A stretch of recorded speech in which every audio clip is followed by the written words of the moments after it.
뇌물수수와 다스 비자금 조성 혐의 등으로 검찰이 청구한 이명박 전 대통령의 구속영장이 조금 전 발부됐습니다. 서울중앙지방법원은 혐의가 충분히 소명됐고 증거인멸의 우려가 있다며 이 전 대통령의 구속영장을 발부했습니다. 이 전 대통령은 지난 14일 피의자로 검찰 소환조사를 받은 지 8일 만에 영장이 청구된 지 사흘 만에 구속됐습니다. 이 전 대통령은 110억 원대의 뇌물수수와 350억 원대의 다스 비자금 조성과 관련한 횡령 등 12개 혐의를 받고 있습니다. 이 전 대통령은 노태우, 전두환, 박근혜 전 대통령에 이어 네 번째로 구속되는 전직 대통령이라는 불명예를 안게 됐습니다. 이명박 전 대통령 취임 이전부터 시작해 4년간 무려 22억 6천만 원의 검은 돈을 건넨 이팔성 전 우리금융 지주 회장. 검찰 수사에 따르면 이 전 대통령은 당선 뒤 보관이 있으니 조금 기다려보라고 말한 뒤 2008년 우리금융지주 회장 자리에 앉혔습니다. 회장에 취임해서도 계속해 뇌물을 건넨 이팔성 전 회장은 첫 임기가 끝난 2011년 전례 없는 연임에 성공했습니다. 대보그룹은 이 전 대통령 측에 5억 원을 건넨 대가로 200억 원대의 4대강 사업권을 따냈고 이 전 대통령 재임 기간 동안 계열사인 골프장을 18홀 증설하는 데 성공했습니다. 4억 원을 건넨 김소남 전 의원에게는 가증구설에도 전국구 국회의원 자리를 줬고 2억 원을 준 ABC 상사를 위해서는 외국 정상과의 회담에서 수건사항을 전달하는 민원창구 역할도 마다하지 않았습니다. 뇌물을 받으면 반드시 보상을 한 겁니다. 자신의 오랜 측근과 가족은 그 뇌물의 통로였습니다. 각자 뚜렷한 역할도 있었습니다. 최시중, 천신일, 송종호 등 오랜 측근이 돈을 건넬 만한 대상을 물색해오면 곧바로 김백준 전 기획관이 나서 이들을 접촉했습니다. 이후 친형 이상득 전 의원이나 맞사이 이상주 삼성전자 전무가 나서 돈을 받았고 이 전 대통령 측에 전달된 돈은 개인 금고지기인 이병모 청계재단 사무국장이 입출금을 관리했습니다. 이 전 대통령 측은 뇌물을 받을 대상을 찾으면서 돈을 받기 전 미리 문제를 야기할 수 있는 소지가 있는 대상인지 확인하는 치밀함도 선보였다고 검찰은 밝혔습니다. 이명박 전 대통령은 영포빌딩 지하창고에 3,300여 건의 대통령 기록물을 빼돌린 혐의를 받고 있습니다. 이 중엔 퇴임 후 경남 봉하마을에 내려간 고 노무현 전 대통령을 불법 사찰한 정황이 담긴 경찰 보고서도 여러 건 포함된 걸로 파악됐습니다. 해당 문건엔 2008년 11월 노 전 대통령이 사돈댁 결혼식에 참석한 뒤 강금원 창신섬유 회장과 골프를 쳤다는 내용이 담겼습니다. 또 논산 젓갈시장을 방문한 뒤 노사모 회원들을 만났다는 등 자세한 개인 일정까지 들어있었다고 합니다. 앞서 검찰은 이명박 정부 국정원이 10수억 원을 들여 김대중, 노무현 두 전직 대통령 음해 공작을 벌인 혐의로 수사를 벌여왔습니다. 그런데 국정원뿐 아니라 정보 업무를 담당하는 경찰도 정치적으로 악용한 정황이 추가로 드러난 겁니다. 검찰은 이 전 대통령이 세운 청계재단이 소유한 영포빌딩에서 이런 문건이 발견된 것에 주목하고 있습니다. 이 전 대통령이 보고를 받았다고 판단하는 겁니다. 이 전 대통령의 구속 여부가 결정되고 나면 불법적인 정치 관여 등 혐의로 추가 조사를 받게 될 가능성이 커지고 있습니다. 1995년부터 20년간 표준지 한 곳을 기준으로 동일하게 개별 필지의 공시지가가 매겨졌던 용인 에버랜드. 2015년 들어서며 표준지가 갑자기 7개로 늘어나면서 에버랜드 중심부의 공시지가가 폭등했습니다. 뭔가 의도가 있지 않나 하는 생각은 들어요. 8만 원 정도의 전체 이 필지를 컨트롤 감당할 수 있는 수준으로 있을 수 있었는데 세 부담이 이제 늘어난 이런 부분들이 되잖아요. 네. 따른 기업 경영상의 이유가 있지 않을까 하는 생각이 좀 듭니다. 매우 이례적인 상승 폭도 그렇지만 지가 산정 과정도 이례적이었습니다. 15년 표준지 공시지가가 확정되기도 전인 2014년 11월 국토부 부동산 평가과 사무관 A씨가 감정평가사들과 에버랜드를 방문해 표준지 증가와 공시지가 상승이 다 결정됐다는 취지로 통보했기 때문입니다. 그리고 실제로 이 사무관의 말대로 일이 진행됐습니다. 하지만 당시 에버랜드를 담당했던 감정평가사는 SBS 탐사 보도팀과 전화 인터뷰에서 국토부나 한국감정원으로부터 따로 지시를 받지 않았고 지가를 현실화해야 한다는 자신의 견해에 따라 표준지를 나누고 가격을 산정했을 뿐이라고 밝혔습니다. 감정평가사들로부터 표준지 공시지가에 대한 초안을 넘겨받아 심의하는 한국감정원도 현장의 감정평가사가 먼저 의견을 제시하는 정상적인 절차를 밟았다고 주장합니다. 현실화해서 나누자고 누가 먼저 얘기를 했나요? 제 기억은 평가사가 한 걸로 기억이 나요. 한국감정원에 감정평가를 위탁하고 현장을 찾지 않는 국토부 공무원이 왜 이례적으로 에버랜드를 찾아 조사평가 방향에 관해 언급했는지 사무관급 공무원에게 그렇게 하라고 지시한 윗선이 있었는지가 우선 규명 대상이 될 것이라고 국토부 관계자는 밝혔습니다. 자, 다음에 자유한국당 얘기를 좀 할게요. 정말 재밌는 몇 가지만 하겠습니다. 정말 재밌는 건 정말 많아요. 일단 홍준표의 가축적 폭압에 시달리다가 지금 가축적 그게 견디다 못한 자유한국당의 중진들이 자기들끼리 모여가지고 이제 이를테면 홍준표하고 중진들과의 알력 싸움이 시작되는 거예요. 이거는 그냥 보통 평범한 일이 아닙니다. 당 운영을 당헌 당규에 맞게 민주적으로 해라. 오랫동안 답보 상태인 지지율을 획기적으로 높이기 위한 대책을 제시해라. 당 결석을 위해 언행을 진중하게 해라. 모든 것을 걸고 인재영입에 전력 투구해라 이런 거죠. 자기들이 봐도 답답했던 거죠. 아, 그놈들이 누구냐면 나경원이네요. 정우택 뭐 이런 애들. 네. 네. 이주영, 나경원, 유기준, 정우택 이런 사람들이 이렇게 모여가지고 그들이 보기에는 깜냥이 안 되는 거예요. 근데 가죽 잠바나 입고 나와가지고 제명시키겠다고 하고 제왕적 가죽적 대표로서 막 그 깜이 안 되는 게 그러고 있으니까. 장갑도 끼고 나왔나요? 근데 오늘 이게 처음이 아니고 지금까지 이런 식의 요구를 계속 묵살해 왔던 거거든요. 관행적으로 어떤 당에 중요한 문제가 있을 때 중진회의 같은 걸 열어서 이렇게 고견도 물어보고 하는데 이 사람은 최고위원회도 잘 안 해. 그래가지고 막 독단적으로 하고 하다못해 지금 국회의원들에게 꽂힌 공천이지 않습니까? 근데 전략 공천하고 이러는 문제도 혼자 다 해버려 그냥. 이런 상황이 오니까 지금까지 계속 공방을 봤는데 홍준표는 이 사람들 계속 씹어버리거든요. 페이스북 정치만 하고 있죠. 모욕적인 말로 씹어버려요. 연탄가스처럼 스멀스멀 기어 나온다는데 뭐 어떻게 할 거야. 이게 제왕적 당대표의 그 표본을 보여주는 건데요. 그렇다 보니까 이게 결국에는 자유한국당의 나중에 가서는 선거가 끝난 뒤에는 가장 폭발하는 그 지점에 지금 잠복해 있는 그런 느낌이 드는 거예요. 이렇게 되면서 사실 보수 정치가 끝나고 있는 단면을 보여주는 거거든요. 선거 코앞에 두고 당에서 실질적인 리더라고 하는 중진들이 당대표를 사실상 너 말하지 마. 얼마나 모욕적인 말이에요. 근데 굉장히 심각해요. 지금 대한민국의 심장이라는 서울에 서울시장 후보도 못 내고 있잖아요. 이게 굉장히 심각한 거거든요. 후보한테 영입하면 다 거부당했잖아요. 지금 4명이나. 그러니까 오세훈까지 거부했다는 거 아닙니까?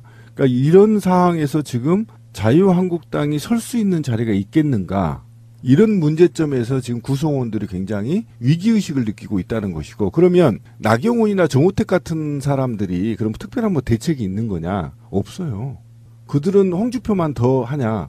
저는 그렇게 보지 못하거든요. 근데 그렇게 볼 수는 없는 게 홍준표는 당대표잖아요. 그렇죠. 해야 될 일이 있고 권리도 있지만 의무도 있거든. 저는 계속 이렇게 있었으면 좋겠는데. 잘하고 있는데 저는. 굉장히 잘하고 있어요. 자, 지금부터는 홍준표 씨 찬양 한번 해봐요. 네.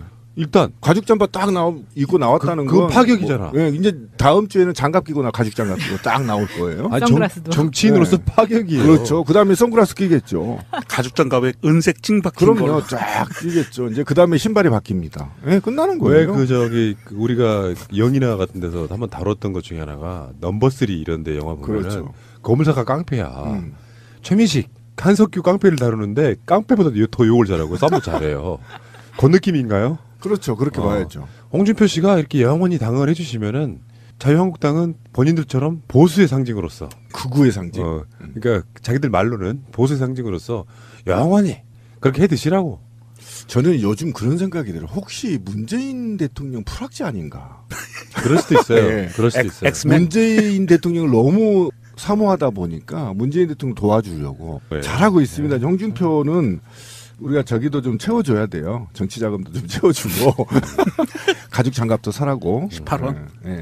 그 가운데 지금 쏟아져 나오고 있는 이야기 몇 가지만 할게요. 울산 어디 초등학교 앞에 현수막이 걸렸대요. 포털에서 난리 난 사진이에요. 김기현의 친동생을 수비합니다.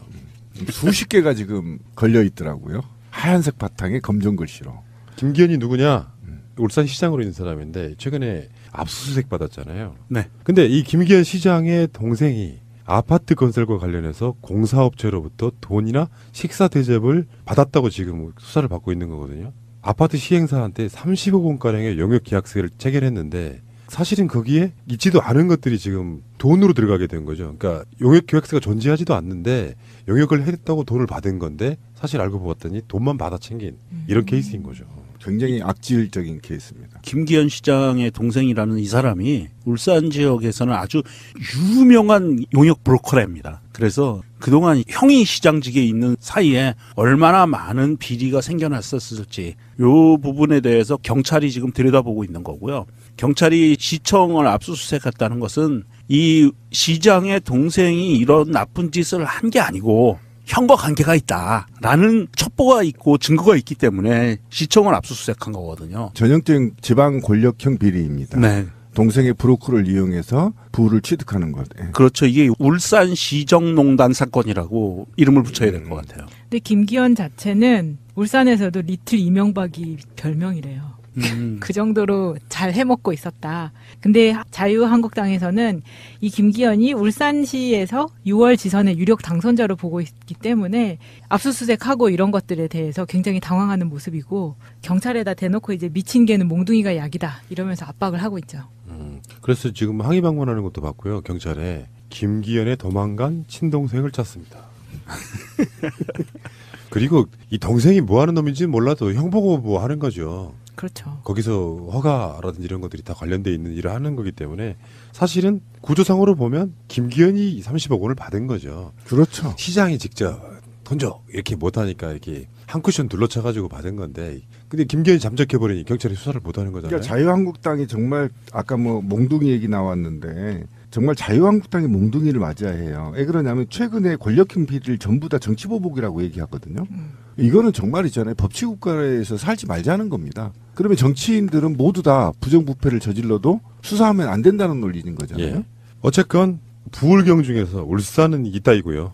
지금 울산시는 이렇게 돼 있고 경북으로 한번 가보는데요. 경북에는 경북도지사가 3선이라서 더 이상 못 나와요.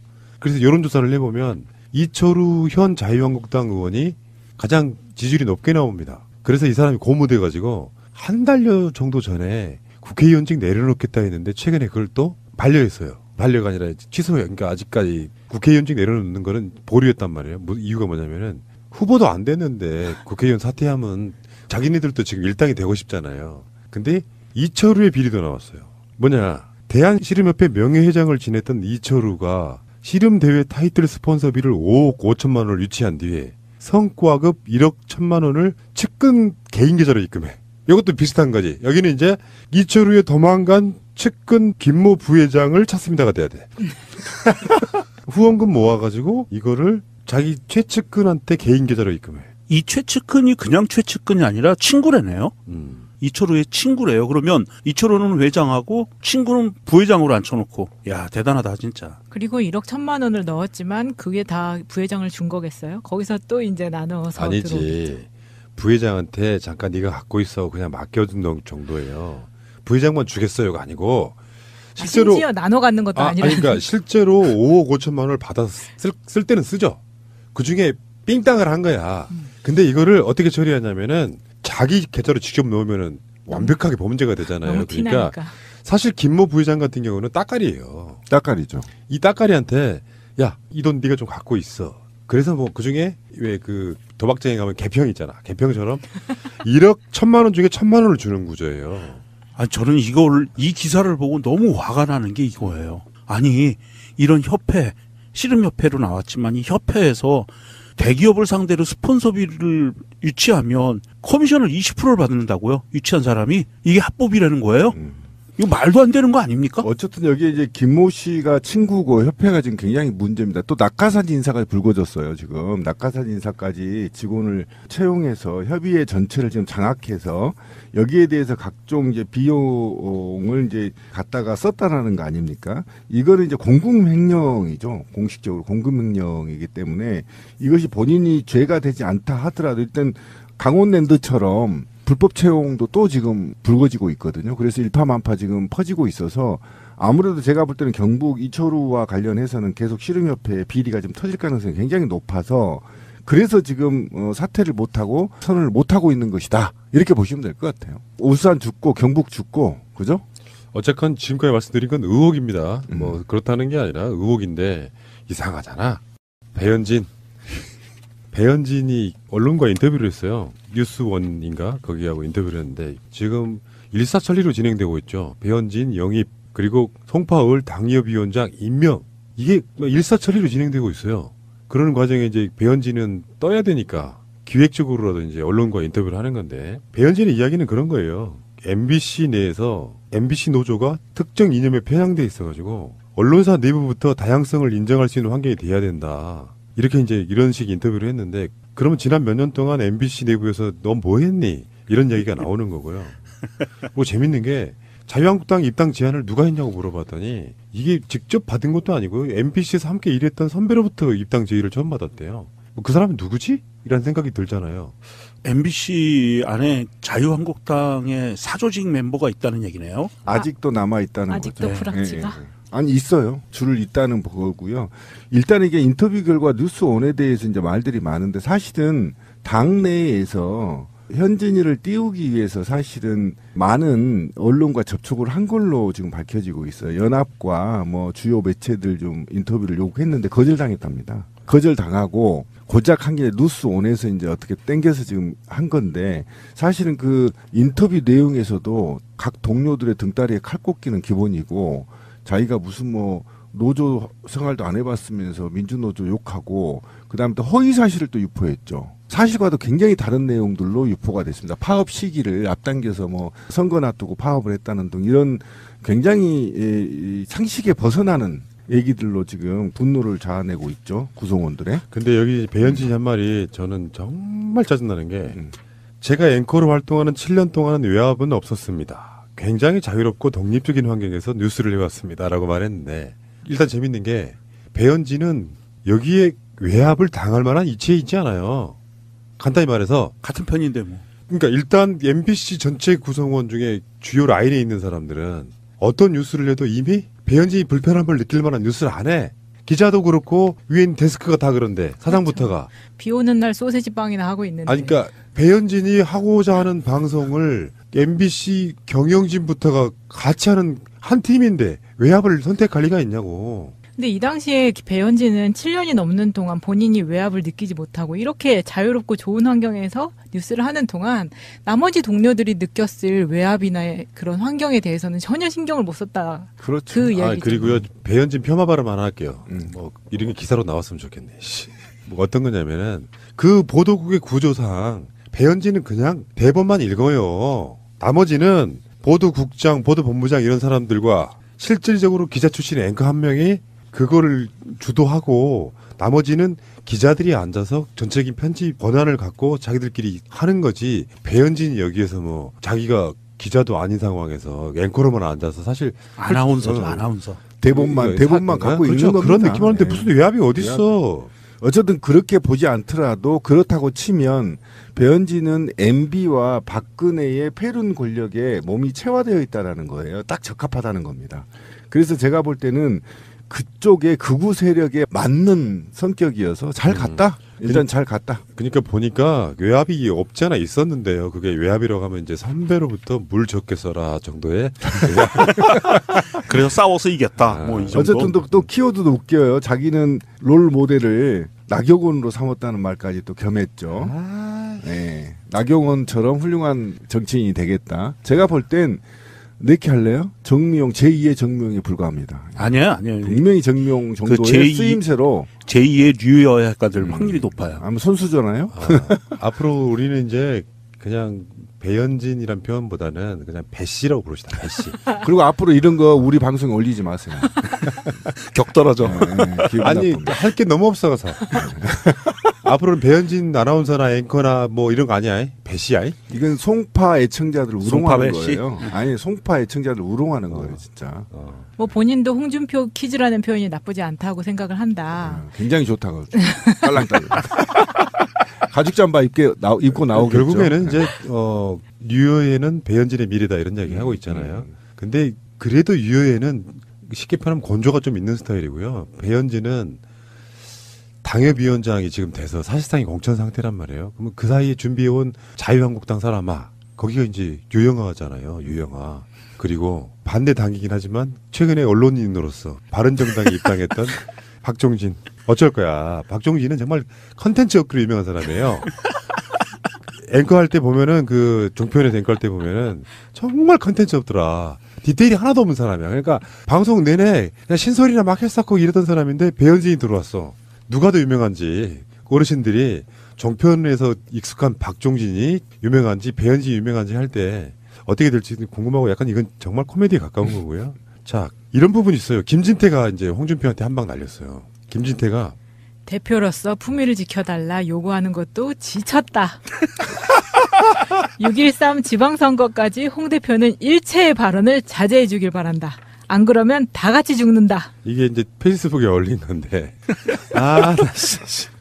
똥 묻은 개가 떡 묻은 개를 뭐라 그러네요. 그러니까 사실은 대선 때 서로 경쟁자였잖아요. 우린 벌써 까먹었지. 왜냐하면 홍준표 이외에 아무도 기억이 안 나는데 생각해보니까 김진태가 있었잖아. 친박 대표하고 비친박 대표로 이렇게 둘이 싸웠던 건데 김진태가 봐도 세상에 막말해 하신 김진태가 봐도 홍준표는 창피한 거예요. 정말 잘 돌아가는 집안이다. 차디 찬방에 있을 우리 누나를 생각해서 좀 잘해라 이런 거예요. 김진태는 할머니던데 거의 이제는. 근데 아니, 진태는 누나라고 불러. 근데 이런 게 나는 음모를 하나 제기해봐요. 그 대선 토론회 때 홍준표가 김진태를 폄하하려고 이렇게 해가지고 지방선거 때 강원도지사 공천 받으려고 그러는 거 아니냐 이렇게 이야기를 했단 말이야. 근데 홍준표가 그 이야기를 그냥 했겠어요? 분명히 정보가 있었단 말이야. 그러니까 홍준표가 이번에 강원도를 아예 특정인으로 해서 전략공천지구로 딱 못을 박았단 말이야. 그러니까 또 빡친 거야. 그러니까 빡쳐서 지금 빡치는 거지. 아, 그러지 말고 그 김진태 씨는 우리 방송을 들으면 그냥 그 탈당을 하든지 어떤 방법을 써더라도 강원도지사 선거에 나오세요. 국회의원 아니 반납하고. 조현진 쪽으로 가지 왜 여기 남아 있는지 모르겠어요. 그냥 국회의원 그 사퇴하고 국회의석이나 하나 뺏어옵시다. 근데 어떻게 보면 홍준표가 큰일 한 거예요. 그 우리가 왜 팟캐스트 같은 데서 이럴 거라고 미리 이야기하면 안 일어나는 것처럼 네. 이 강원도지사 가는 거를 단칼에 막아준 거예요. 그럴 수 있지 않겠어요? 김진태 스타일은 자기가 강원도지사 나가면 당선될 수 있을 거라고 착각하고 있을지도 몰라. 왜냐하면 사실 강원도지사만 민주당이지 그 지역의 군수, 군의원, 시의원, 도의원들은 사실상 다 자유한국당 쪽이잖아요. 그렇죠. 그렇죠. 그런 관점에서 나가면 될 수 있을 거라고 하고 잔뜩 기대를 하고 있었는데 이미 대선 때 홍준표가 초를 쳐버린 거지. 그래서 혹시나 하고 이런 오파가 올까 하고 기다리고 있었는데 막상 자기는 명함도 꺼낼 새이 없이 전략공천 딱 빡쳐서 뭐 그럴 수도 있다. 그래도 가오가 있지 나가야지. 진태 나가. 진태양난. 알겠습니다. 참 재밌다. 이 당 정말 재밌는 당이다. 계속 그렇게 가면 됩니다. 잘하고 있는 거예요. 굉장히 정치 잘하고 그러니까 있어요. 이게 이제 어느 날 갑자기 정치를 보는 게 아니고요. 한편에 리얼리티 코미디를 보고 있는 거예요. 당이 미친 거지. 만약에 이런 모습을 민주당에서 보여준다고 생각해보세요. 완전히 콩가루 된 거예요. 지금 자유한국당에서 이 이철우 관련해서 그 씨름협회 그 커미션 문제 들고 나온 것도 사실은 내부자가 그 서류를 갖고 자유한국당 당사에서 기자회견을 했거든요. bingo. 자, 그러면 이철우가 도지사 나와서 경선 통과하는 걸 가장 싫어하는 사람이 누굴까? 그럼 답이 나올 것 같고요. 경쟁자 중에 한 명이죠. 그렇죠. 예. 그 안에서 집안 싸움 벌어지는 거고요. 강원도지사도 전략공천을 누군가 하면 이런 게 안 나오겠어요? 나올 거라고 봅니다. 이미 그 인물이 지정이 돼 있는데요. 제가 관심이 없어가지고 아예 자료를 안 갖고 왔어요. 전혀 관심이 없어서 누군지 모르겠는데 나올 거라고 봐요. 그 김진태가 큰일 한번 또 하지 않을까 싶으네요. 그러면서 이제 당이 이제 뭐 여러 가지 자유한국당의 자자 가져가는 놈, 유자 가져가는 놈, 한자 가져가는 놈, 국자 가져가는 놈. 아니 씨발 솔직히 말해서 당의 약칭이 한국당이 뭐야. 정말 염치 없는 새끼들이죠. 지금도 언론이 한국당이라고 약칭 쓰거든요. 한국당이 뭐야. 예전에 왜 심지어는 열린우리당 할 때 우리당도 싫어가지고 약칭을 싫어가지고 여루당 했던 놈들이 지금 한국당이라고 써주잖아요. 코리아당이잖아요. 영어로 하면. 그러니까. 말이 안 되지. 은행으로 말하면 한국은행인 거지. 맞아요. 공적인 느낌 주는 건 싫다고요. 알겠습니다. 예, 정권 연장을 위한 싱크탱크 45번째 시간입니다. 자, 오늘도 어김없이 복지전사들 제압해 와 계십니다. 의료계의 체계바라 이상희 복지국가 소사이어티 공동대표님. 안녕하세요. 이상희입니다. 예, 체계바라시잖아요. 네. 가명을 쓰세요. 고맙습니다. 늘 최선을 다하겠습니다. 예, 알겠습니다. 자, 복지국가 소사이어티 이상구 운영위원장님. 예, 반갑습니다. 이상구입니다. 예, 잘 듣기시죠? 잘 듣깁니까? 얜 안덕기라는 친구가 생각나네요. 너 이름 뭐야? 그러니까 안 듣깁니다. 너 나와. 내 말이 안 들리냐. 계속 안 듣기라고요. 이분이 경상도 출신이라 예. 잘 들립니까 했더니 잘 듣기네요. 이렇게 이상한 수동 피동 형태를 그냥 보여주셨고요. 아, 그리고 복지국가 소사이어티의 미모를 담당하고 있는 우리 서정우 홍보팀장. 퀴즈맨. 대한민국의 문재인, 서정우는 문제야. 퀴즈맨 서정우입니다. 자폭을 하는구만. 자폭을 해. 근데 저런 캐릭터를 사람들이 좋아합니다. 아, 그렇군요. 똑똑하고 잘난 사람은 팟캐스트에서 그닥 그렇게 인기가 없습니다. 그렇습니다. 똑똑하고 잘났으면 또 다른 매력이 있어야 돼요. 똑똑하고 잘나기만 했어. 그러면 이 사람한테는 팬이 없어. 맞아요. 이런 측면이 있어요. 이렇게 약간 허다한 컨셉도 괜찮아요. 예. 대한민국의 문재인 그리고 복지국가 소사이어티는 문제야. 자, 오늘 화요일, 수요일, 목요일에서 문재인 정부의 개헌안, 저번에 하승수 변호사 겸 개헌특위 부위원장도 나오셨지만 실제로 어떤 골자로 개헌을 하겠다는 걸 이제 청와대 조국 수석이 이제 화요일, 수요일, 목요일에 걸쳐서 지금 설명을 하고 있는데 첫날 나온 거 보니까요. 역시드만요. 우리들 감정 속에 이런 헌법이 됐어야 돼라는 느낌을 주는 대표적으로는 기본권의 주체를 국민의 사람으로 바꾼다. 이런 거고 경제 안보의 주체는 국민이다. 이런 개념을 지금 헌법 전문에 넣겠다. 이런 거더라고요. 그다음에 근로라는 말을 노동으로 바꾸는 거. 이것도 우리가 예상했던 바고 동일 가치에는 동일 임금 뭐 이런 헌법적 가치도 넣는다고 그러고요. 공무원의 노동 3권 허용 하지만 군인 등의 일부는 예외라고 하고요. 다음에 노사 대등 결정의 원칙을 명시하겠다 이런 거고 국민 발언제도 지금 얘기가 나왔고요. 국민이 법을 만드는 거죠. 그리고 국회의원의 국민 소환제. 이거는 국회가 참 받기 힘들겠다는 생각이 들면서도 어쩌면 당연한 걸 수도 있고 그다음에 검사의 영장 청구권 규정을 삭제해서 헌법 사항이 아니고 이것은 형사소송법 조항이다 뭐 이런 식의 이야기를 하고 있더만요. 이것 말고도 굉장히 다양한 형태의 발표를 했는데 일단 이런 방식으로 이게 국민이 발의한 헌법인 거잖아요. 국민 발의 헌법 사실 알고 보면. 어떻게들 보셨어요? 발표를? 일단 세 분으로 나눠서 한다는 말 자체가 그만큼 중요하다는 뜻도 있지만은 계속해서 이제 이슈화 시키면서 압박을 가하겠다는 뜻이 있죠. 그래서 굉장히 좋은 전략인 것 같습니다. 국민들이 이렇게 간절하게 바란다. 그러니까 그 국회도 이제 빨리 화답해라 이런 측면이 있고요. 두 번째로 방금 말씀하신 각각의 조항들이 그야말로 오랫동안 반영돼야 될 것들이 못 반영되고 끌었던 측면도 있지만 또 정치 전략적으로 굉장히 의미 있는 조항들이 많이 있습니다. 그러니까 국민들의 마음속에 엉어리진 것들을 풀어내는 예를 들어서 국민 발안제도, 국민 소환제도 이런 거는 정말 좀 하고 싶었던 내용이지 않습니까? 이거 거부하면 국회가 거부하면 전부 나쁜 놈 이렇게 돼버리는 구도로 갈 수 있는 이런 것이 있기 때문에 저는 뭐 철학적으로도 굉장히 의미 있는 조항들이 많지만은 정치적으로도 이제는 우리나라가 이렇게 좀 악플레드 되는 것들은 좀 반영해야 된다 이런 생각이 들고요. 그리고 가장 중요한 걸 수도 있는데 헌법 전문에 보면은 역사적 의미에서 우리 대한민국이 4.19만 명시돼 있었는데 지금 부마항쟁, 5.18 민주화운동, 60한 항쟁까지 추가된다 그럽니다. 그리고 이제 다시 또 얘기가 나오겠지만 자치분권이라든지 지역 간 균형 발전 그리고 이거 중요해요.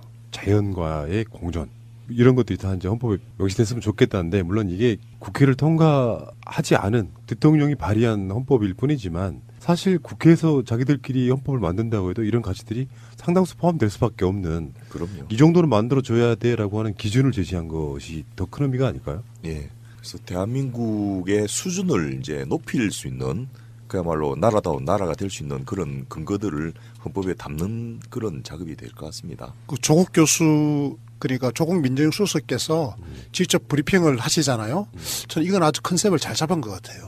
뭐 사실은 민정수석이 아니고 이제 정무수석이 해도 되는데 어쨌건 이제 민정비서관이 이제 일부 역할을 담당하고 있으니까 그래서 민정수석께서 이제 하신 건데 제가 왜 그런 이야기를 하는가 하면 뭐 조국 수석께서 뭐 잘생겼다 뭐 제가 그런 거 갖고 잘한다 이런 이야기를 하는 건 아니고 질투로 내가 느껴집니다. 굳이 뭐 어떻게 알았지 우리부터 그것보다는 그분이 옛날에 노무현 정부 시절에 국가인권위원회에 그 차관급 인권위원을 하셨거든요. 그리고 그 전공이 또 형사법이고 해가지고 형법 그래서 인권과 관련돼서 가지고는 굉장한 이제 관심을 가지고 학문적 영역에서도 업적을 쌓았고 그래서 인권하면 이제 조국 민정수석이 굉장히 중요한 부분을 차지하거든요. 그래서 그분이 이제 자유권뿐만 아니라 사회권에 대해서도 굉장히 밝아요. 그래서 이번에 그 헌법에서 기본권 조항 중에서 자유권도 대폭 강화됐지만 또 사회권 조항도 강화됐거든요. 자유권에서 핵심적인 것은 이제 세월호와 같은 인간의 생명권을 갖다가 보장해줘야 한다라고 하는 거, 국가의 역할을 강화한 거, 그리고 안전권, 생명권과 안전권이 굉장히 중요한 자유권적 가치인데요. 이거 이외에도 사회보장권이라고 그래가지고 사회권적 기본권을 대폭 이제 강화하는 게 들어갔어요.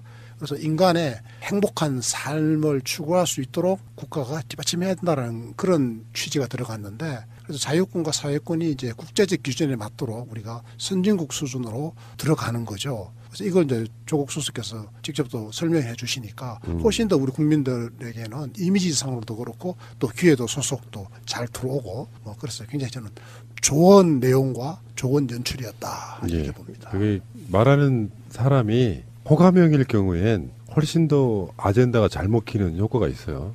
지금 복지과 소사이어티 분들이 좋아하실 만한 조항이 제34조 및 제35조 관련한 건데 사회안전망 구축 및 사회적 약자의 권리 이거거든요. 그 현행은 국가의 사회복지, 사회보장 증진의 노력을 할 의무가 있다는데요. 이거 바꿨어요, 주체를. 국민이 질병, 빈곤 등으로부터 사회보장을 받을 권리로 변경됐고요. 국가의 쾌적한 주거 생활에 대한 노력 의무는 쾌적하고 안정적인 주거권으로 변경됐습니다.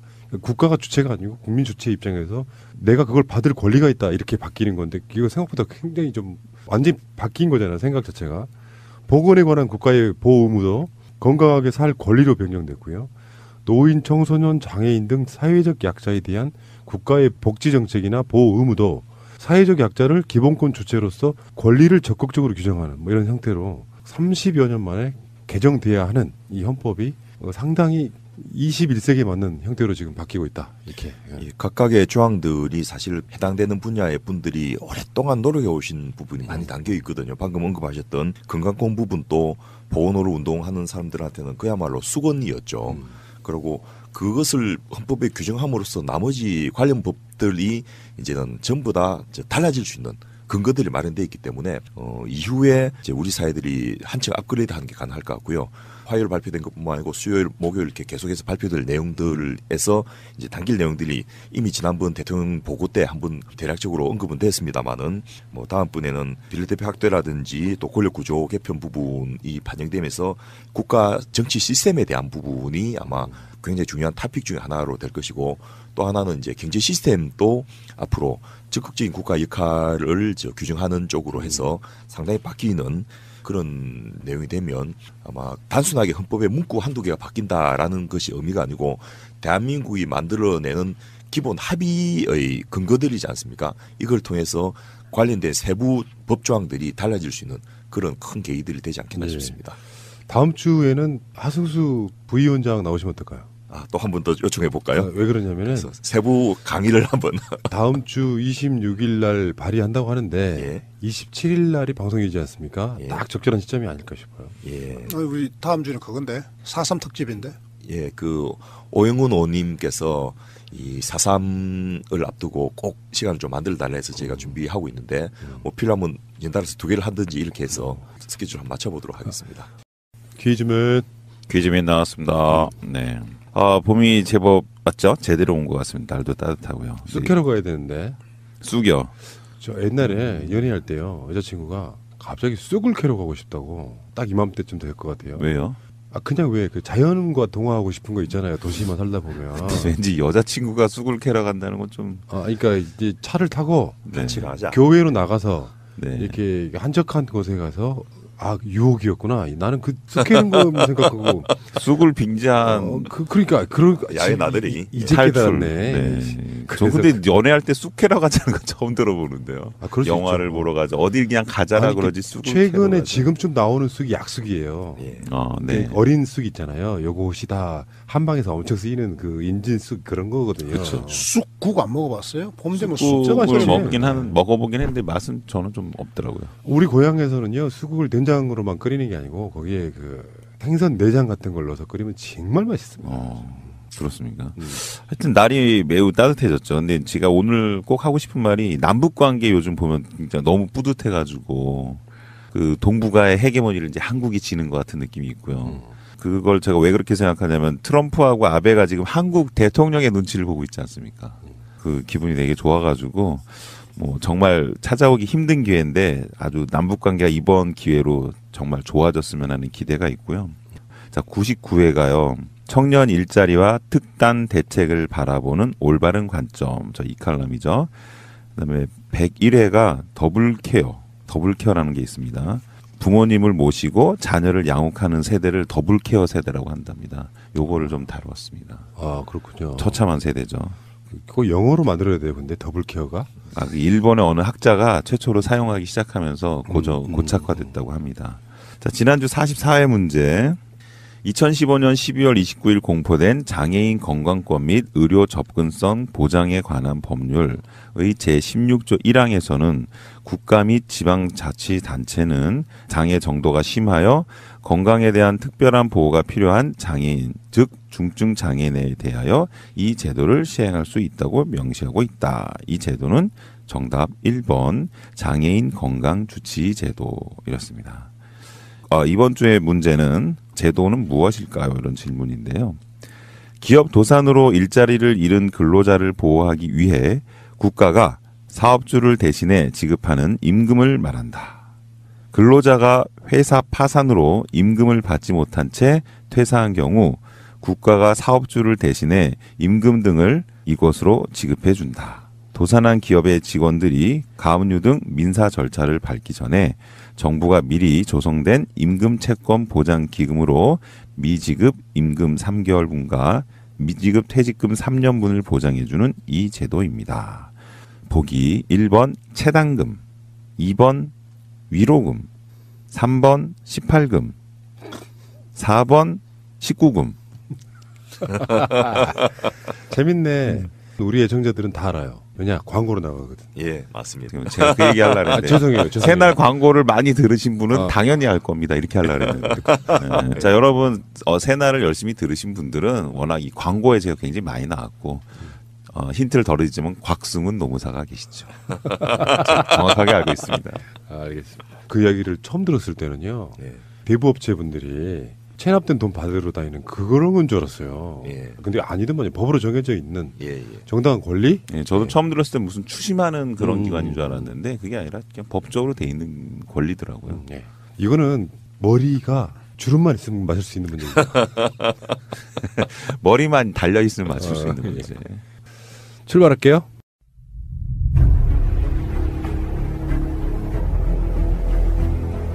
국민들은 국가의 존재 이유가 무엇이냐고 물었습니다. 어려울 때 국가가 든든하게 지켜주고 있다는 믿음을 주어야 합니다. 그것이 국가의 존재 이유입니다. 자, 지난주에는 근로기준법 개정에 관련된 이야기를 하려다가 타이밍상 장애인분들 주치제도에 대한 이야기를 했고요. 그래서 지금 그때 43회에서 못했던 이야기를 계속하겠습니다. 근데 오늘 우리가 다룬 것처럼 헌법에서 이제 근로를 노동으로 바꾸잖아요. 그러면 이제 노동법이 되는 거죠. 정확하게 이름이 좀 그런 식으로 바뀌겠죠. 노동기준법이 되겠네. 노동기준법이. 근로기준법이니까. 그걸 통칭 다 해서 노동법이라고 이제 부르는 거니까. 국회 환경노동위원회에서 최근에 통과된 근로기준법을 구체적으로 지금 이야기하고 있는데 지금 두 번으로 나눠서 하기로 했잖아요. 그러니까 지지난주에 방송했던 거를 다시 되살려보는 의미에서 요약 좀 한번 해주십시오. 이번에 국회 환경노동위원회에서 통과된 근로기준법의 핵심은 첫째는 노동시간 단축이죠. 드디어 주당 평균 노동시간이 68시간에서 법정 최대 노동시간이 52시간으로 줄어들게 되었습니다. 그래서 우리나라가 OECD 평균보다 물경 300시간이나 길고 이 가장 적은 독일에 비해서는 700시간이 넘게 긴데 이런 부분들이 이제 정상화되게 되었다. 그리고 이렇게 해서 일가정 양립이 가능한 그야말로 제대로 된 나라가 될 수 있게 되었고요. 특히 이번 법정 근로시간 단축을 하면서 그 연간 약 15일에 이르는 법정 공휴일이 이제는 정식으로 유급 공휴일로 정해지는 성과를 얻었고요. 특히나 특례업종, 그러니까 장시간 연장 근무를 할 수 있도록 허용하는 특례업종이 26개에서 5개로 줄었고, 특히 연속 시간 그 11시간의 휴식을 보장하는 이런 제도도 반영되어서 굉장히 획기적인 진전이 이루어졌다. 이렇게 말씀을 드렸습니다. 그 연속 11시간 휴식하니까 내 옛날에 국가대학 졸업하고 인턴할 때 생각이 나는데요. 우리 인턴할 때는 연속으로 어떤 데는 뭐 하루에 3시간밖에 못 쉬는 날도 있거든요. 3시간만 쉬고 하루 종일 그냥 일하는 거예요. 이제 그게 불가능하게 됐어요. 그죠? 무조건 11시간을 쭉 쉬어버려야 되니까. 이제 뭐 인턴 이런 분들도 아주 좋아졌고, 병원에서 일하시는 여러 뭐 직원들도 좋아졌고, 그리고 관광버스 운전사들 있잖아요. 관광버스 운전사들도 이제는 11시간 이걸 보장해 줘야 되거든요. 그렇죠. 그 계속 졸면서 운전하는 버스 기사님 뒤에 탄 승객들이나 또 앞에 버스가 그렇게 비틀비틀하면서 가는 것을 가슴 졸이면서 보는 뒤에 그 승용차에 타는 이 운전자들이 얼마나 그동안 힘들었습니까? 이제는 적어도 11시간은 푹 자고 다음 분 근무에 나올 수 있게 되니까 졸음운전으로 전혀 상관없는 사람들 이 목숨이 앗아가는 이런 일들은 엄청 줄어들겠죠. 그때 그 시간에 또 그 노동부의 근로시간 단축 이 현장에서 시행되기까지의 그 노동부의 조치 이것도 말씀하셨잖아요. 다시 한번 소개 부탁드릴게요. 법으로 뭐 근로시간 단축을 하라고 강제해도 현실적으로 경영주들은 계속해서 사람 적게 쓰면서 장시간 노동을 시키는 것이 효율적이고 또 근로자 자신도 월급이 원체 적기 때문에 그 연장 근무를 통해서 월급을 특정 수준으로 채워야 되는 이런 필요성 때문에 이게 잘 안 지켜질 가능성이 굉장히 많습니다. 경영주와 노동자의 합의에 의해서 숨겨질 가능성이 많아서 2018년 올해부터 600개소 정도의 장시간 근로하는 업종에 대해서는 근로감독들을 특별히 강화하도록 하고 또 근로감독의 실효성을 강화하고 근로감독 간의 전문성을 제고하기 위한 여러 가지 핵심 조치들을 노동부에서 추진하기로 했고요. 특히나 이 근로시간 단축이 단순하게 근로시간 단축으로만 끝나지 않고 신규 고용으로 이어지는 특히 청년들의 신규 채용으로 연기되게 하는 그런 방안들이 계속해서 지금 발표되고 있는데요. 최근에 청년 실업에 대한 추경 방안이 발표되었는데 그런 것들을 포함해서 앞으로 지속적으로 발표할 내용들이 신규 채용 인건비를 지금까지는 1년 동안만 지원해 주는데 앞으로는 2년 동안 지원해 준다든지 물론 이제 제조업에 속하는 중소기업이나 중견기업에 해당되긴 합니다만은 또 기존의 2+1 인건비 지원 그러니까 2명을 신규 고용하면 세 번째 고용된 1명 인건비는 정부가 지원했는데 이것을 가능하면 1명만 고용하면 그 다음에 고용되는 분은 정부가 지원하는 이런 형태로 해가지고 근로시간 단축으로 근로자들이 신규로 모자란 만큼을 더 채용하게 되면 그 부분이 기업의 부담으로 가지 않도록 만들어주는 이런 적극적인 조치를 통해서 근로시간 단축이 일자리 늘리기로 이어질 수 있도록 하는 조치들이 추진되고 있다 이렇게 말씀을 드렸습니다. 사실은 일자리를 늘리기 위해서 가장 필요했던 부분 중에 하나가 근로시간 단축이잖아요. 근로시간을 줄이지 않으면 일자리를 만들 수가 없는데 근데 그 나머지 부분은 국가가 책임지겠다. 사실 그 기조인 거잖아요. 그렇습니다. 그런데 이제 그 충분히 고용 여력이 있는 대기업들을 까지 지원할 필요는 없지만은 정말 필요로 하는 중소기업이나 그런 데에는 국가 지원해서라도 신규로 고용이 되어서 정상적인 근무 형태가 가능하도록 만들겠다는 거죠. 네. 자, 근데 이 근로시간 단축에 대해서 사실 보도라도 좀 많이 나왔으면 좋겠는데 실제로는 그 재밌는 아젠다는 아니어서 잠깐 뭐 어떤 경우는 단신성으로 보도하고 말고 그러더라고요. 예. 그리고 한 번 나오고 끝났어요. 웬만한 지상파나 이런 데 뉴스를 보면. 그게 참 안타깝습니다. 예. 지면이라든지 보수신문들 이런 데서는 반응이 어떻습니까? 뭐 예상했던 대로인데요. 죽으라고 이걸 반대를 하고 있습니다. 마치 근로시간이 단축돼서 대한민국의 경제가 무너질 것처럼 뭐 항상 이분들은 예를 들면 출산휴가 3개월로 만들 때도 그렇게 반대했었고 육아휴직 늘릴 때도 그렇게 반대했는데 다행히 대한민국은 아직 망하지 않고 잘 지내오고 있는데요. 네, 그러니까. 이번에도 똑같은 그런 행태가 벌어지고 있는데 그러니까 돈 쓰면 망한다는 원리. 예. 그거 하나만 제가 짚고 넘어가겠습니다. 예. 제가 이제 머리 자르느라고 주말에 예. 동네 미장원 갔는데 거기서 보면 그 동네 어르신들이 여론을 듣잖아요. 예. 근데 거기 원장님이 그렇다는 게 아니라 원장님은 무슨 사안이 있으면 내가 머리 자르고 가면 꼭 물어봐요. 무슨 일 하는 거 아니까 어떻게 된 거냐고. 근데 그분이 전해주는 얘기가 그거예요. 똑같으면요. 세상이 바뀌었는데 그러니까 일단 딱 표현이 그래요. 정확하게 이렇게 표현했어요. 문재인이 돈을 펑펑 써가지고 나라 국간이 지금 빌 지경이라고 생각한다 노인들이. 그래서 제가 이런 표현을 썼죠. 뭐 국가는 뭐 하라고 있는 거라고 생각하세요? 물어봤어요. 예를 쉽게 들어드렸어. 그 옆에 있는 할머니한테. 엄마 아빠가 딸내미 시집 보내려고 돈을 이렇게 저축을 해놨어요. 몇 년 동안. 근데 막상 딸내미가 시집을 가게 되니까 딸내미 시집 가려고 모아놓은 돈을 안 쓰고 너 애 낳으면 조금 도와줄게. 이런 개념이 된 거예요. 그러니까 국가가 세금을 걷는 건 국민들이 어렵고 힘들고 아픈 부분들을 다 보호하기 위해 세금을 걷는 거다. 이런 식의 설명을 좀 해드리니까 좀 들으셨나는 모르겠는데 그런 개념인 거예요. 조선일보가 만들어낸 그런 식의 논리들이 노인들의 머릿속에 그냥 세뇌되어 있잖아요. 복지 조금 하겠다 그러면 나라 살림이 거덜난다 이런 식의 논리. 이거 빨리 깨줘야 됩니다. 그런데 이 보수 언론들이 하는 것 보면 이제 항상 그 상투적인 방법을 하는데 사실을 왜곡을 합법적으로 하는 거예요. 그거는 이번 기회에 한번 살펴보시면 굉장히 재미가 있는데요. 첫째는 기업 연구소를 갖고 있는 국내 157개의 대기업들의 최고 기술 책임자 CTO라 하죠. 이분들에 대해서 근로시간 단축이 어떤 영향을 미칠 것인가 조사했다는 거예요. 일단 이분들은 기본적으로 장시간 근로를 통해서 노동력을 착취하는 것에 이득을 가지는 분들인데 이분들이 기업 연구소를 갖고 있는 기업의 CTO라 하더라도 객관성이 있는 그런 분들은 아니고 기업을 대변하는 분들이거든요. 이분들한테 조사해 보니까 생산 및 수출 경쟁력 악화 등 심각한 차질이 빚어질 것이다가 한 23%. 근로시간 단축으로 이제 임금이 인상되니까 비용 상승 등으로 기업이 어려워질 것이다. 54.8%. 이런 식으로 해서 77.7%가 기업의 경영이 어려워진다. 이런 식으로 이제 보도를 하면서 마치 전문가들의 의견인 양 이 포장하는 이런 것도 문제고요. 또 하나는 세계일보 같은 경우인데 전혀 이 사안과 상관없는 예를 들면 이번에 통과된 근로시간 단축 정책과 상관없이 통계청에서 이제 일가정 양립 지표에 대한 조사를 매년 하고 있는데 그때 이 일가정 양립 지표 중에서 육아기 근로시간 단축 제도가 시행한 이래로 이제 전체 근로자들의 이용량이 그 많지 않은 이유는 근로시간 단축을 하면서 임금도 같이 깎아버렸더라. 이거는 이번에 근로시간 단축된 거하고 전혀 상관없는 거거든요. 육아휴직을 안 하는 분들이 근로시간 단축을 하는데 그 부분을 이제 고용보험에서 지원을 안 해주면 그만큼 기업이 이제 근로시간 단축 부분만큼을 삭감하는 건데 그걸 인용해가지고 마치 근로시간 단축으로 임금 감축이 굉장히 심각한 것처럼 이렇게 포장해서 보고를 한다는 이런 것도 있었고요. 또 하나는 신규 채용 계획이 없다. 이런 것들을 항상 이제 좀 정부를 비판할 때 쓰는 거거든요. 3월인데도 불구하고 국내에 182개의 대기업들 중에서 신규 채용 규모가 계획이 없는 곳이 전체적으로 44.몇 %다.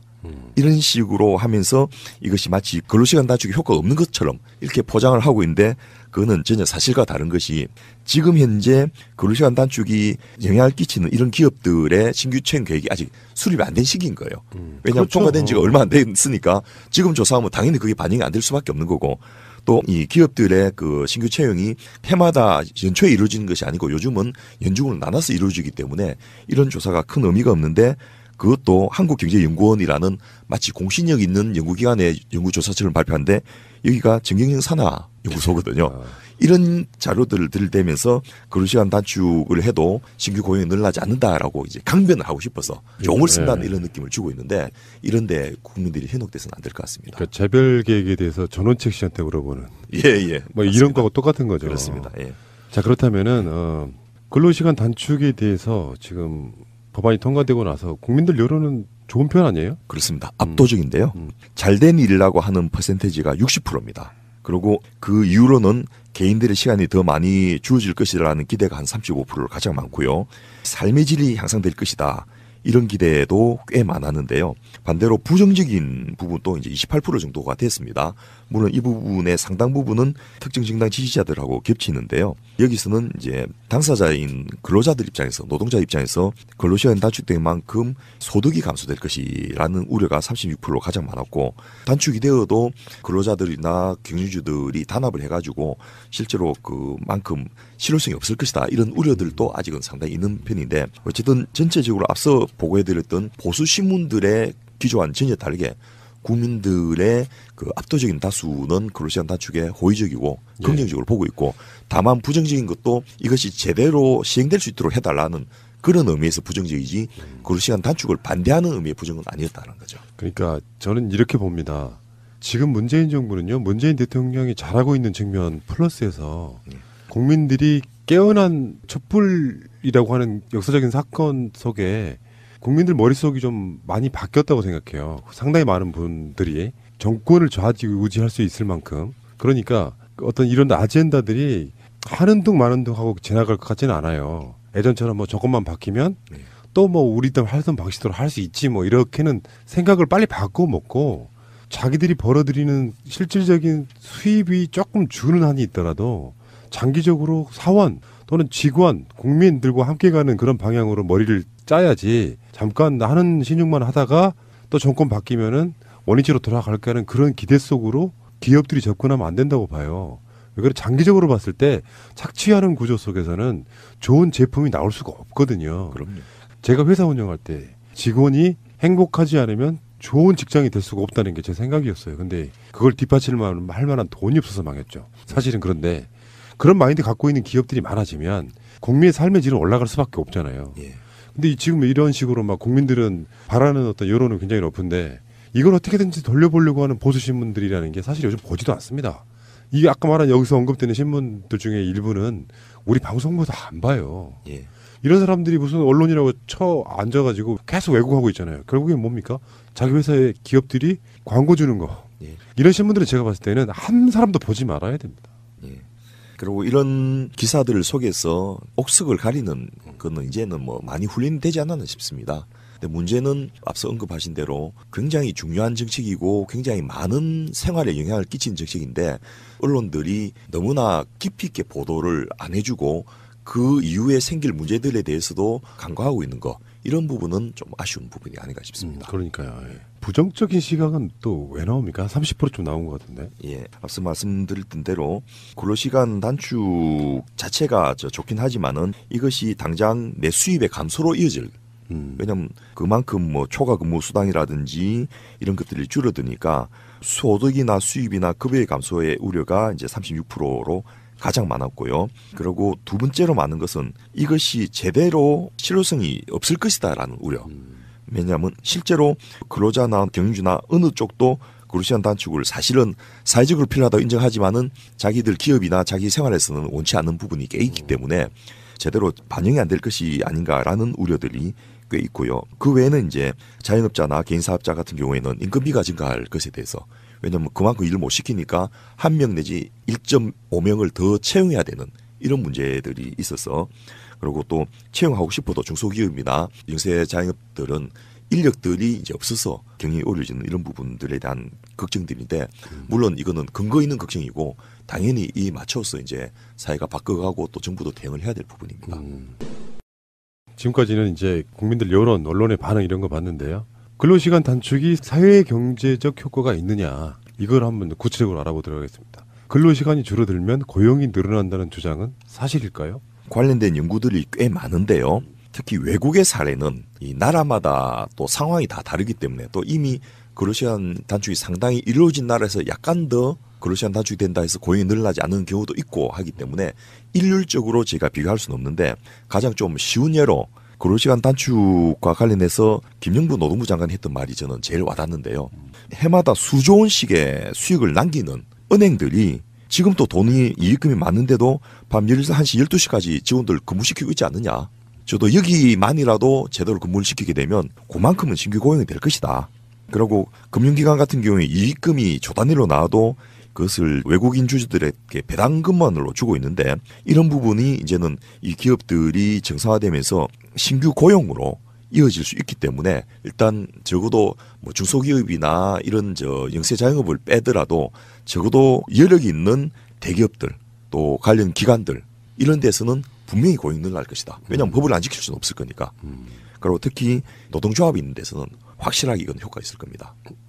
그러니까 노조를 만들어야 되는 거예요. 그럼요. 그러니까 노조 하면은 이제 뭐 일부 부정적인 노조 분들도 있지만 결국엔 노조가 사랑 동등한 입장에서 교섭을 할 수 있게끔 만들어주면 사실 정부가 개입할 여지가 굉장히 줄어들잖아요. 예. 그래서 정부 정책을 잘 하기 위해서도 스웨덴의 볼보 회사가 삼성의 상용차를 살 때 삼성 상용차에 노조가 없다는 걸 알고 깜짝 놀래가지고 노조도 없는데 어떻게 기업을 하느냐 말냐 하면서 노조 만들고 나면 사겠다 해서 밀었다가 진짜 만들어지고 나서 사던 이런 사례가 있는데 그분들은 이제 그게 정상적인 시스템을 생각을 하는 거죠. 그래서 근로시간 단축을 가지고 그만큼 이 고용이 늘어난지에 대한 연구가 몇 가지 있는데요.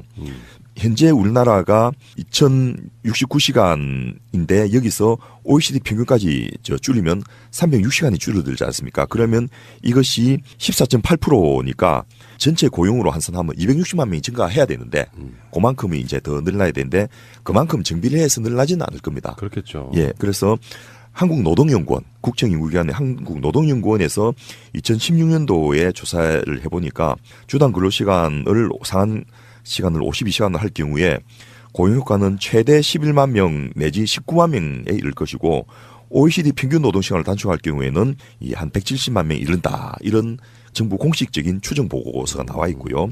또 한국노동사회연구소라고 우리 김윤선 박사님이 소장을 계신 데인데 여기서는 주당 근로시간 상한을 초과하는 불법 근로만 없애도 고용효과는 69만 명이 신규로 생긴다. 이런 주장을 했고요. 일본 같은 경우에는 99년도에 이제 서비스 산업의 잔업을 금지를 하는 법안을 통과시켰더니 요 잔업 삭감이 전체 잔업의 35.5% 정도 되는데 요 부분만 해도 92만 명이 신규로 고용됐던 그런 효과가 이미 검증된 적이 있는 정책이기 때문에 그때 일본이나 현재 한국이 상황은 다르지만은 어쨌든 근로시간을 줄여들고 법정으로 근로시간을 관리할 경우에 그만큼 정비례는 아니지만은 다양한 분야에서 다양하게 신규 고용이 늘어날 수밖에 없다. 이거는 분명한 것 같습니다.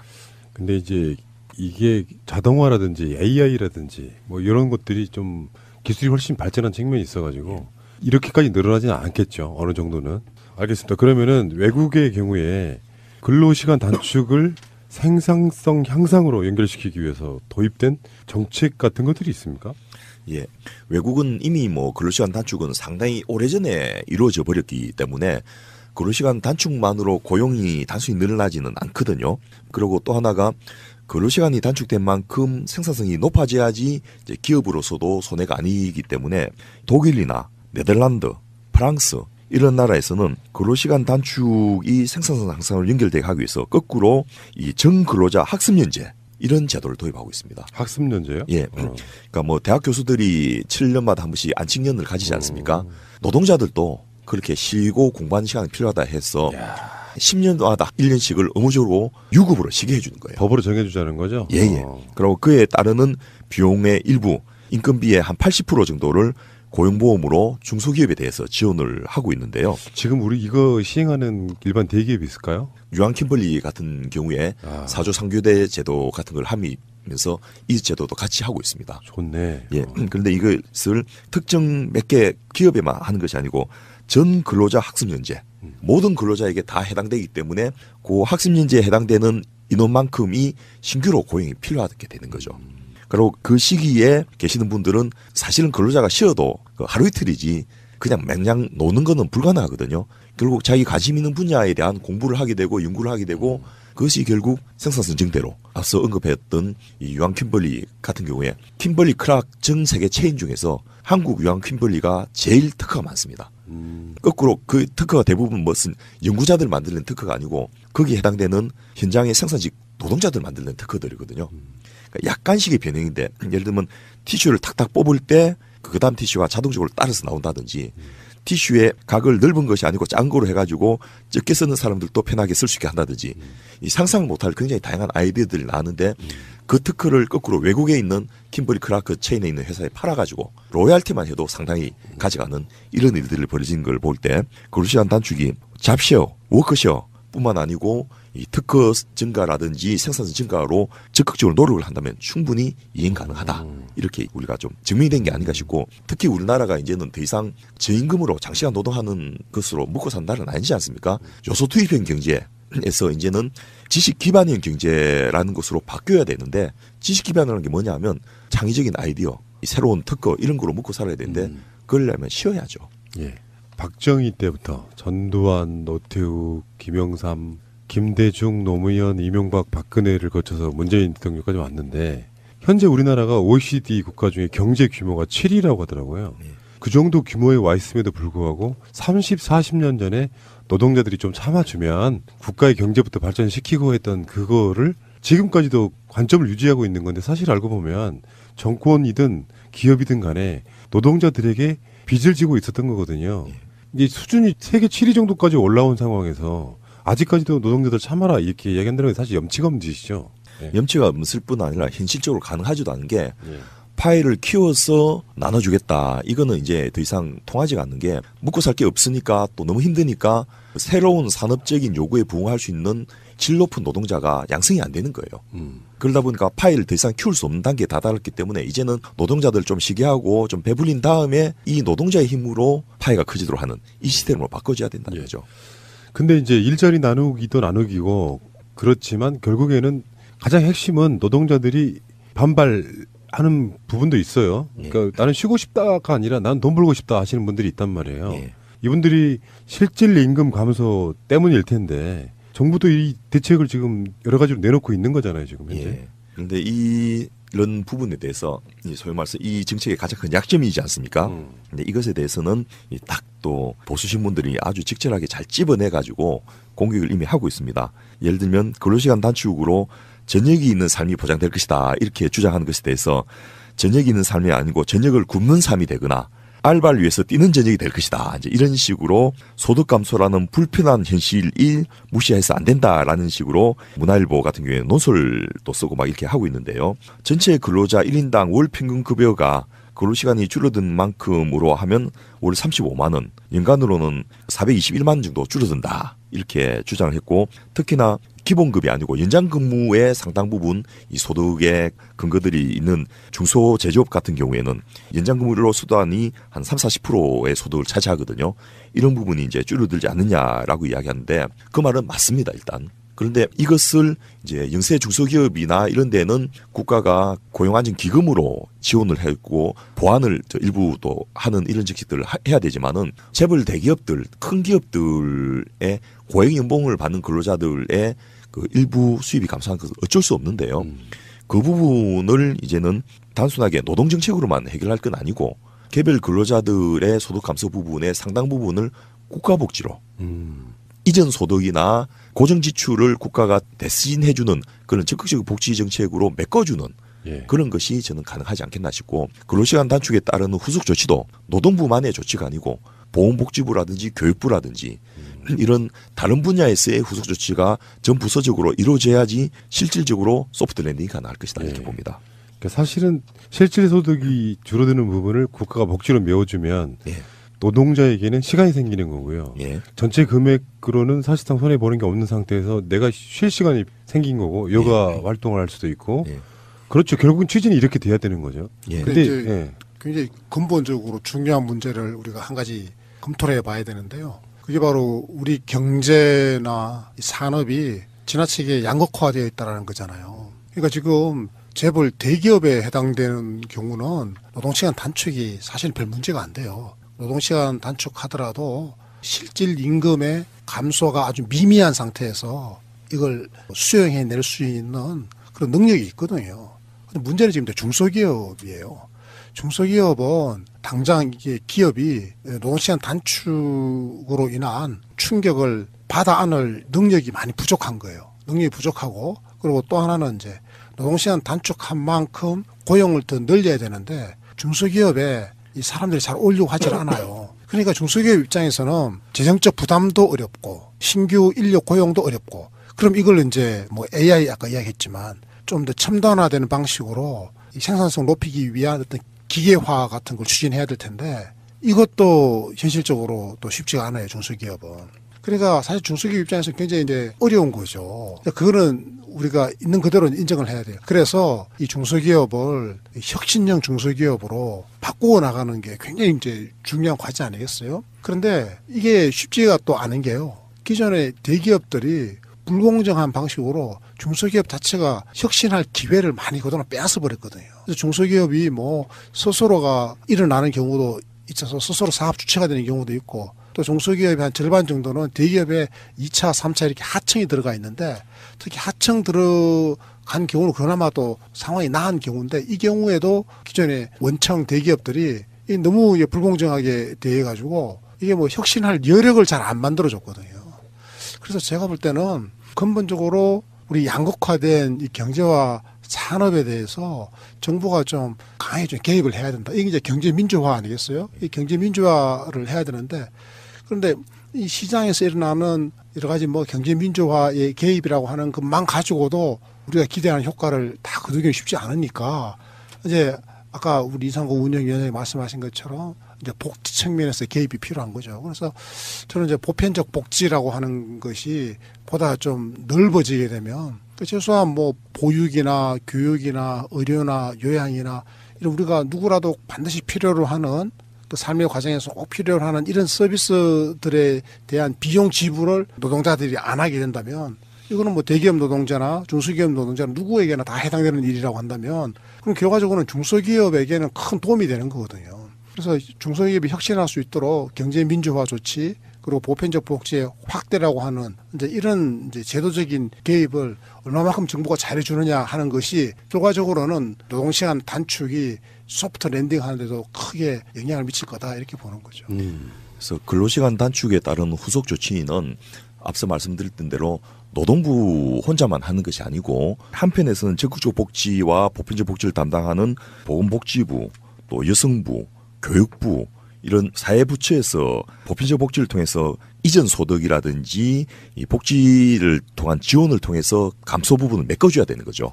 대기업에 비해서 중소기업이 월급이 적은 것도 있고 초봉이 적은 것도 있지만은 사내 복지가 부족해가지고 상대적으로 격차 나는 부분이 1,000만 내지 연간 2천만 원에 이르거든요. 그런 부분의 상당 부분을 그 정부의 복지 정책으로 메꿔줄 수가 있고요. 또 하나의 조치는 바로 경제부처들입니다. 이 노동시간 단축, 근로시간 단축의 후속 조치를 재경부, 금융위원회, 공정거래위원회에서 한다는 거예요. 아직까지 그 정책이 발표를 안 되고 있는데 우리 김상조 위원장님이 좀 더 분발을 하셔야 될 게 뭐 재벌 개혁이나 이런 것도 중요하지만은 앞서 말씀드렸던 공정한 경제가 가능하도록 대기업의 원하청 관계를 정상화시킨다든지 중소기업의 하청기업의 실질적인 임금을 보장하는 선에서 단가를 책정한다든지 그 프랜차이즈 본사와 가맹점주의 관계를 정상화시킨다든지 이런 식의 정책들이 되어서 근로시간 단축으로 부담되는 부분만큼이 메꿔질 수 있도록 해주는 게 사실은 더 쉬운 일이고 더 확실한 효과를 나타내는 거기 때문에 전 사회적으로 근로시간 단축을 계기로 시스템을 바꾸는 노력이 같이 들어가야 되지 않겠나 싶습니다. 그러니까 그냥 노동자들은 자기 수익이 줄면 당장 생활이 공공해질 수가 있는데 기업들 입장에서는 일단 큰 그림도 그릴 줄 알아야 된다고 생각해요. 당장의 그 눈앞의 손에 이것만 생각하다가는 그런 거 있잖아요. 건강보험에서 건강검진을 받으라고 하는 이유가 건강검진을 받아서 건강하면 사실은 건강보험 자체의 재정이 더 튼튼해지는데 건강검진을 일단 받게 되면 자잘한 재정은 더 들어가죠. 그렇게 보이지만 사실 큰 틀에서 보면 건강보험 자체를 재정이 튼튼해지는 방법 중에 하나거든요. 그렇죠. 이 방식으로 바라봐야 국민들이 내는 의료비도 줄어들고 낭비적인 그 불필요한 진료나 수술이나 이런 것도 안 하게 되니까 전체적으로 훨씬 재정이 튼튼해지는 거죠. 그러니까 어떤 나라나 기업 잘못되라고 또는 노동자 잘못되라고 무슨 제도를 만드는 건 아니고 이게 시행이 되고 사회에 정착화가 되면 훨씬 더 많은 이득이 생긴다는 원리로 시작을 바라봐야 되는데 당장의 눈앞의 이익만 갖고 뭐 이걸 반대하네 만에 그리고 기업들한테는 그럼 정부가 뭘 해주는 거예요?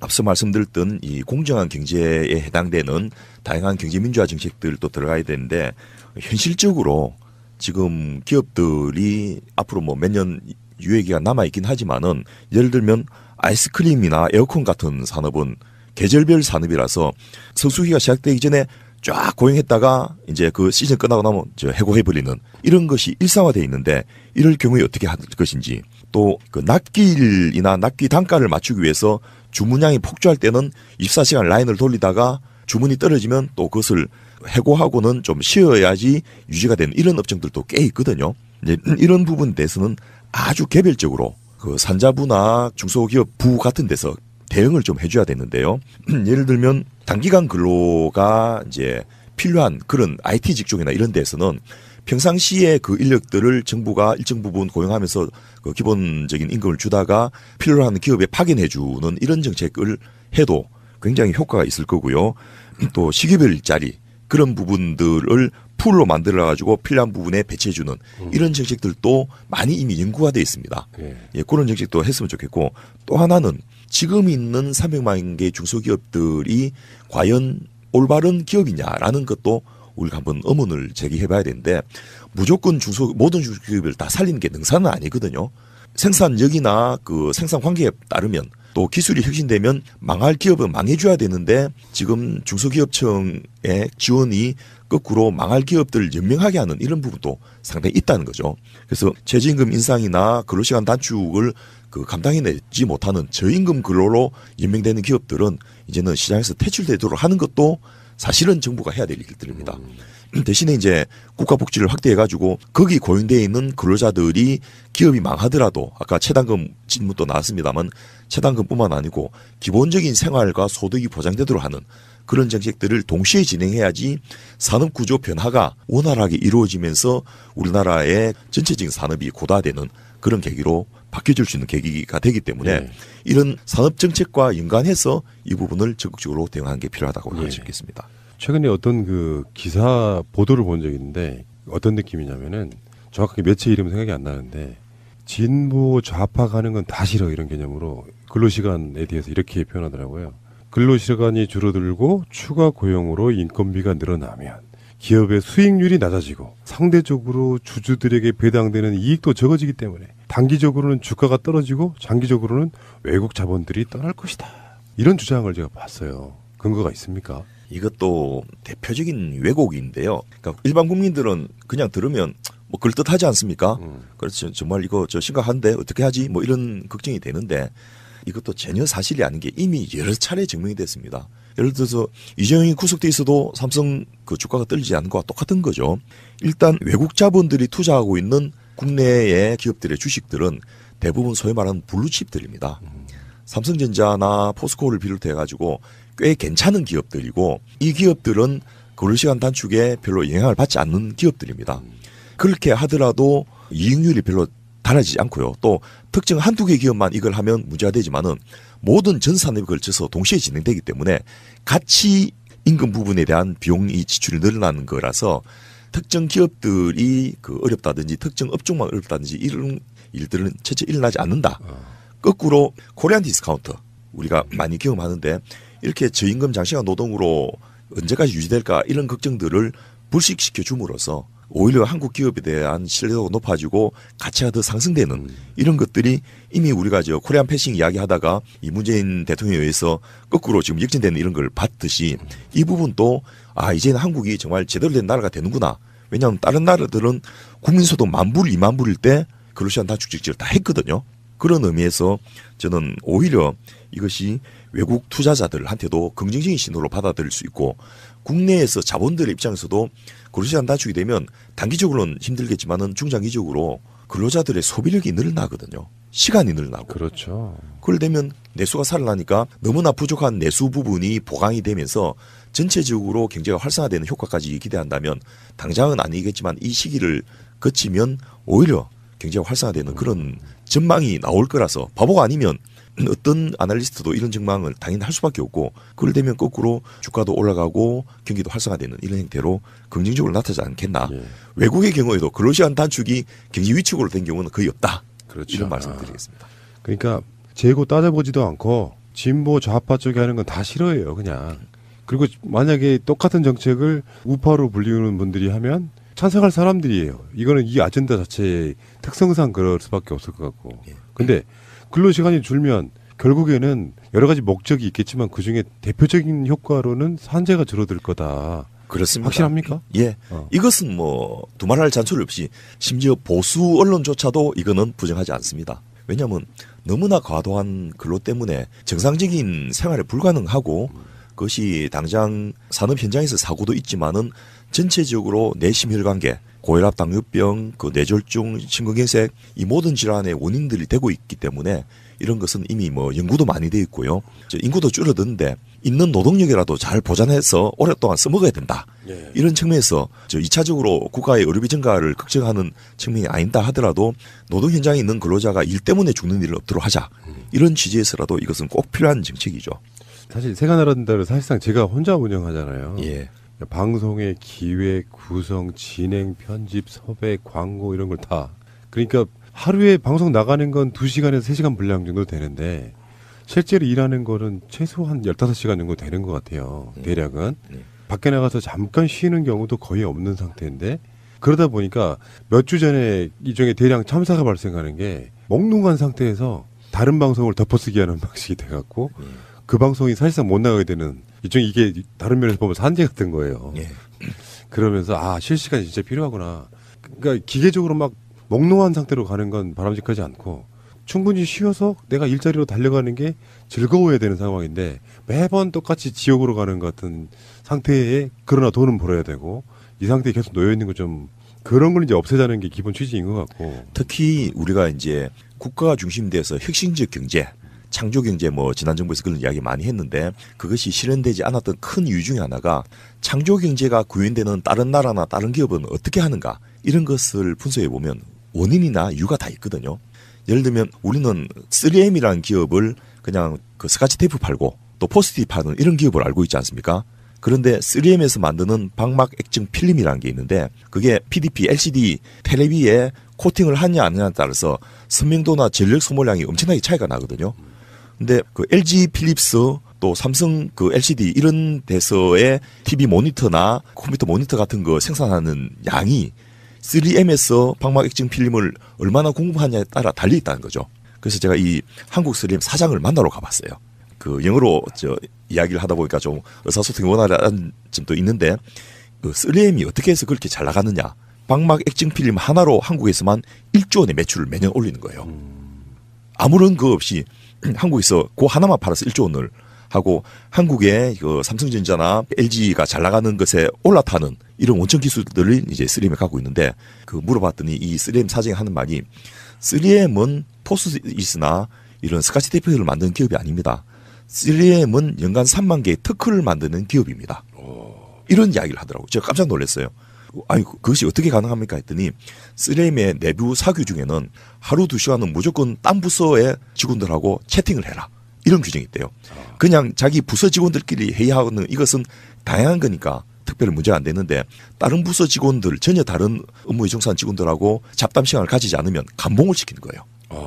그렇군요. 예, 그래서 왜 그렇게 합니까 했더니 같은 부서끼리는 맨날 업무 때문에 이해하지 않느냐. 그런데 전혀 다른 부서하고 이야기하지 아이디어가 나온다는 거예요. 그렇죠. 이게 매너리즘에 빠지고 예. 정체되고 막 그래요. 그게 아이디어가 필요한 일종의 혁신 같은 거는 예. 뭔가 이렇게 기존에 해오지 않았던 것들을 하면서 제가 뭐 얘기가 좀 길어지는데 짧게 하면 저 다이소 자주 가거든요. 예. 가는 이유가 물건 사러 가는 게 아니고요. 온갖 다양한 것들이 있다 보니까 거기서 얻어지는 머리에 휴식과 아이디어가 생기더라고요. 그럼요. 재미삼아 가는 건데. 그래서 이 3M은 결국 자기의 콘텐츠를 수만 개의 아이디어를 생산해내는 직원들의 창의력에 두고 있고 그 중에서 물론 연간 산업화하는 것은 많진 않아요. 그런데 그 3만 개의 특허 중에서 또 상당 부분은 사장되는 것이 아니고 다른 산업체의 특허를 방어하는 그런 형태로 또 활용된다고 합니다. 그렇군요. 그러면서 직원들한테 회사 내에서 당구를 치게 한다든지 게임을 하게 한다든지 또 직원들이 의무적으로 공연을 보게 한다든지 이런 식을 요구를 하는 거예요. 알겠습니다. 그러면 근로시간이 줄어들면 일자리가 일단 생기고 노동 생산성이 높아지고 산재도 줄고 이거 외에 짧게 사회경제적인 효과가 또 뭐가 있을까요? 이 근로시간 단축이 되면 경제가 긍정적이냐 부정적이냐 이것도 이제 학자들에 따라서 굉장히 논란이 많은 연구 결과가 있습니다. 그리고 나라마다 시점마다 다 다릅니다. 왜냐하면 그때 상태에 따라서 다른데요. 일단 근로시간이 단축되면 임금이나 고용에 영향을 주고 소비자 물가에 영향을 주고 GDP나 수출이나 투자에 영향을 미치고 또 그것이 역으로 다시 고용에 영향을 미치는 이런 식의 굉장히 다이나믹한 프로세스의 중요한 핵심 그 파트이기 때문에 이것을 단순한 거시경제 모델로 추정하는 것은 상당히 힘든데요.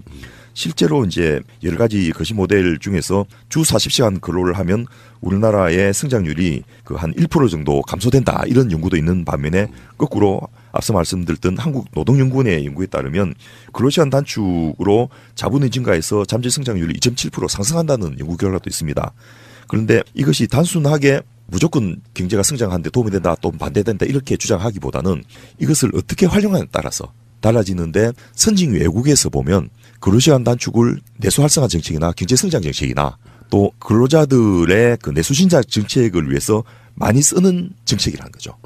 그래서 우리나라도 이제는 근로시간 단축을 가지고 경제 정책의 하나로서 유용하게 사용할 수 있는 정책 수단이 됐다는 측면에서만이라도 저는 굉장히 의미가 있다 봅니다. 그러니까 이건 노동 정책이 아니고 국가의 경제 정책이다. 그렇습니다. 지금 문재인 대통령의 일자리 정책도 사실은 그런 측면이 강한 거죠. 예, 소득주도 성장의 한 축을 이루는 게 바로 노동시간 단축인 거죠. 자, 근데 마지막으로요. 그러면 아까 그 전 근로자 학습연제 같은 거는 우리 생각도 못 해본 부분이거든요. 예. 교수님들 뭐 일부 제외하고는 우리도 준비를 해야 되잖아요. 예. 그래서 어떤 준비를 해야 됩니까?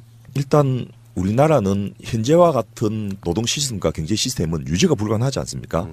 제가 보육 부분 정책을 할 때 이 정책을 처음 세울 때만 해도 연간 태어난 아동이 60만이었는데 지금 작년에 35만 7천 명 태어났거든요. 그러니까 그 4만 5천 개이던 어린이집이 4만 3천 개를 늘다가 다시 4만 1천 개를 줄였는데 이 5년 내로 이것이 한 1만 개 이상 줄어들게 돼 있는 거예요. 이런 엄청난 변화들이 앞으로 몇 년 사이에 벌어지게 되는데 노동 부분은 고 연령이 지나면 또 노동계에 진입을 하게 되니까 그만큼 영향을 받게 되는데 지금부터 단기적인 준비를 해야 되는데 전체적으로 일단 노동 환경을 개선해서 대기업들의 고용을 늘리고 중소기업의 인력난을 해결하는 정책으로 노동시간 단축이 활용돼야 된다. 그거 다 좋은데 우리 아까 헌법 이야기할 때 조국 민정수석께서 근로를 노동으로 바꾼 이야기를 오늘 발표하셨잖아요. 이게 이제 인권 측면에서 이 노동시간을 바라볼 필요가 있어요. 저는요, 뭐 노동시간 단축이 일자리를 늘린다. 길게 보면 사회 전체적으로 생산력의 수준을 뭐 높인다, 뭐 내수를 정진시킨다, 그래서 뭐 소득 주도 성장에 도움이 된다, 혁신 성장의 바탕이 된다, 다 좋아요. 다 좋고 물론 또 반대 논리도 있지 않습니까? 보수적 논리 뭐 다 떠나가지고 저는 노동 인권이라고 하는 거, 우리 인권 언제까지 짐승처럼 일주일에 68시간 이상 일할 겁니까? 그것도 내가 하고 싶은 일을 막 미쳐서 68시간 하면 괜찮아. 근데 별로 하고 싶지도 않은 일인데 그냥 먹고 살기 위해서 그냥 마지못해 가지고 애들 학교 보내야 되고 부모님 모셔야 된다는 그 일념 하나로 68시간, 70시간씩 매주 이렇게 일을 해야 되는 이것도 하루 이틀도 아니고 1, 2년도 아니고 말이지 평생을 그렇게 일을 한다라고 하는 게 이게 정상적인 인권이 보장되는 나라가 아니잖아요. 서죠, 서. 진짜죠. 소는 그래도 짐승이니까 그렇지만 우리 사람이잖아요.